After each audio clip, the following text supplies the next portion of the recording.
इन vibration से अमूमी तौर पर वर्गोज ज़्यादा सोचना शुरू कर देते हैं, फिक्रमंदी की तरफ माइल होते हैं। फिक्रमंदी मर्ज की हैसियत इख्तियार करने लग जाती है। ऐसे वर्गोज जो अपने अग्रेशन की वजह से फिर रिश्ते ट्रबल में डालना शुरू कर दें, अपनी जल्दबाजी की वजह से अपने वसाइल को ख़राब कर लें। सूरज भी आपके 7th एंगल पर है और सूरज 7th एंगल पर बहुत अच्छा होता है।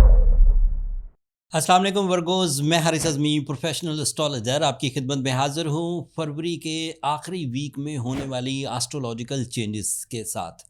मामला ये है कि आपका रूलिंग प्लैनेट मरकरी रेट्रोग्रेड हो जाएगा और इसकी रेट्रोग्रेशन से जो इम्पॉर्टेंट चेंजेस आपकी ज़ात पर आएंगी उसकी तफसील इस वीडियो में मैं बयान करता हूँ। मरकरी आपका रूलिंग प्लैनेट है। Retrogression is not a good condition of the mercury. आपके अपने फ्लो ऑफ इमोशंस, आपके प्लान्स, आपकी क्रिएटिव स्किल्स, आपकी कम्युनिकेशन स्किल्स, आपकी टारगेट फुल तबीयत, टू द टारगेट जो तबीयत होती उसमें कुछ वाइब्रेशंस तो आएंगी। इन वाइब्रेशन से अमूमी तौर पर वर्गोज ज़्यादा सोचना शुरू कर देते हैं, फिक्रमंदी की तरफ माइल होते हैं। फिक्रमंदी मर्ज की हैसियत इख्तियार करने लग जाती है। सम टाइम अपॉर्चुनिटीज़ वेस्ट कर बैठते हैं, सम टाइम प्लेजर्स को, खुशियों को कम कर लेते हैं, सम टाइम अग्रेसिव हो जाते हैं वर्गोज। मैंने अपने 26 साल में देखा। असल में ये इवेंट रीड बहुत किया जाता है, साल में 4 दफ़ा होता है एंड क्योंकि माइंड से रिलेटेड है तो माइंड वाली जो फीलिंग जब बदलती हैं तो उसका असर बड़ी तेज़ी से ह्यूमन लाइफ पर आने लगता है, ह्यूमन लाइफ के हर ही सेक्टर में आने लगता है वर्गोज। इस बात को समझने की कोशिश करिए। अगर बंदा अनसेटिस्फाइड है, अगर बंदे के अंदर मुस्तकिल मिजाजी नहीं है, अगर बंदे की स्पोकन एबिलिटी जो कुछ दिन पहले बड़ी सॉफ्ट एंड हम्बल थी एकदम से हार्श और अग्रेसिव हो जाए तो सामने वाला भी नोटिस करता है। आपको खुद भी महसूस होने लगता है कि ये काम तो मैं बहुत आराम से कर लिया करता था, अब क्या ऐसा हो गया है कि ये काम मैं कर नहीं पा रहा। और फिर ये बात भी तय है कि मरकरी की रेट्रोग्रेशन डॉक्यूमेंटेशंस में भी प्रॉब्लम्स पैदा करना शुरू कर देती है। मतलब आप लिख रहे हैं, चेक लिख रहे हैं, कोई ईमेल पढ़ रहे हैं, कोई ईमेल का रिप्लाई कर रहे हैं या किसी उसमें खामखा की बातें, उलझी हुई बातें, अनक्लियर प्लान, तो उससे जो कामयाबी मिलनी होती है वो भी अनक्लियर हो जाती है। सो ये सब उसके बैड सेक्टर्स थे। अब इन बैड सेक्टर्स को कवर कैसे करना है ये तो मैं एंड पर बयान कर दूंगा। अब थोड़ी सी तशरीह दीगर स्टार से मिलकर वर्गोज को फरवरी के आखिरी हफ्ते में क्या फैसिलिटेट कर रही हैं उसका थोड़ा सा जिक्र कर देता हूँ। आपके लिए वीनस 7th एंगल पर है। This is ideal situation.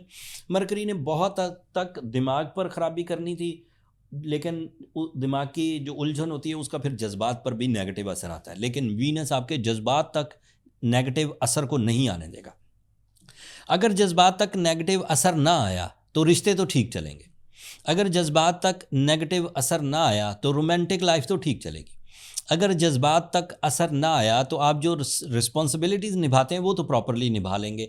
अलबत्ता जहन की कमज़ोरी, फीलिंग्स की वीकनेस या फिर टारगेटफुल ना होना ये आपको स्पीड ऑफ सक्सेस को स्लो कर देगी, लेकिन रिश्ते ठीक चलेंगे। एक और ख़बर है, सूरज भी आपके 7th एंगल पर है और सूरज 7th एंगल पर बहुत अच्छा होता है। इसकी वजह से बिजनेस पार्टनरशिप्स, इसकी वजह से इन्वेस्टमेंट्स, इसकी वजह से जॉब इंक्रीमेंट्स, इसकी वजह से शान व शौकत में इजाफा, इसकी वजह से फेस वैल्यू में इजाफा ये मुमकिन होता है।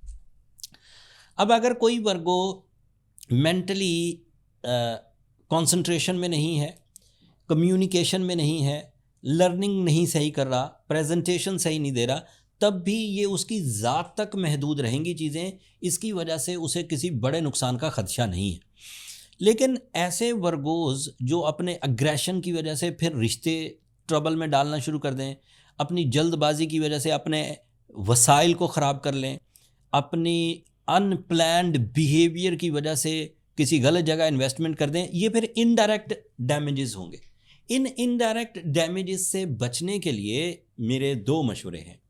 एक तो ये कि प्रेजेंस ऑफ माइंड को हर मुमकिन हद तक इस्तेमाल किया जाए। प्रेजेंस ऑफ माइंड, جب کوئی بات کریں، جب کوئی ڈیل کریں، جب کوئی رائٹنگ کریں، جب کوئی تقریر کریں، جب کوئی تحریر کریں، سب چیزوں میں مائنڈ الرٹ ہونا چاہیے، لاپرواہی بالکل بھی نہیں۔ دوسرا، سورہ شمس پڑھی جائے۔ رمضان سیزن ہے، عبادتوں کا مہینہ ہے، اللہ تعالیٰ کے ساتھ تعلقات، اللہ تعالیٰ کے ساتھ معاملات کو بہتر بنانے کا مہینہ ہے، تو سورہ شمس از آئیڈیل۔ اسے جو روح کی طہارت اور پاکیزگی ہے وہ بھی میسر آئے گی، بلیوز کی پختگی بھی ہوگی، ریٹروگریشن آف مرکری بھی کور ہو جائے گا، ریٹروگریشن آف جوپیٹر بھی کور ہو جائے گا۔ اینڈ ایز اے ورگو اگر روبی پہن لیا جائے، یلو سفائر پہن لیا جائے یا بلو سفائر پہن لیا جائے، تو یہ ایسے سٹونز ہیں جو ریٹروگریشن سیزنز کو ریپیئر اینڈ ریپیل بھی کر دیتے ہیں۔ 8 سے 10 کیرٹ اگر پہن لیا جائے تو دیٹ از مور دین انف۔ ان دونوں معاملات سے نہ صرف آپ کے لیے حالات زندگی، معاملات زندگی، وقت کا بیہیویئر، بلکہ آپ کی صلاحیتوں کو بھی گروتھ ملنے کے چانسز ہیں۔ پھر بھی کچھ کمی رہے، آپ کو لگے کہ یہ سب پلس پوائنٹ اکٹھے ہو گئے ہیں لیکن اس کے باوجود معاملات حل نہیں ہو رہے، تو پھر آپ کو اپنی پرسنل کیلکولیشنز کی طرف جانا چاہیے۔ پرسنل کیلکولیشنز کے لیے یہ واٹس ایپ نمبر نیچے چلتے رہتے ہیں، آپ ان پہ رابطہ کر کے اپنے لیے ٹائم لے سکتے ہیں۔ وہ فری فورم نہیں ہے ورگوز، ہوپفلی آپ انڈرسٹینڈ کریں گے۔ میں آج آپ کا زیادہ وقت نہیں لوں گا، مجھے مرکری کی ریٹروگریشن سے متعلق ہی آپ کو سارے پوائنٹس بتانے تھے، وہ میں نے اپنی تشریح بیان کر دی۔ پھر بھی کوئی چیز آپ کے ذہن میں ابھرے تو مجھے ضرور کمنٹس میں اظہار کر دیجیے گا، میں وہیں اس کا آنسر کر دوں گا۔ اب مجھے اور میری ٹیم کو اجازت دیجیے، آپ کو رمضان کی ساتیں بہت مبارک ہوں، اپنی دعاؤں میں ہمیں بھی یاد رکھیے گا، چینل کو بھی سبسکرائب کر لیجیے گا ورگوز، آپ لوگوں کی سبسکرپشن ہماری حوصلہ افزائی کی وجہ بنتی ہے۔ اگلے ہفتے تک کے لیے اجازت دیجیے، اللہ نے کے بعد۔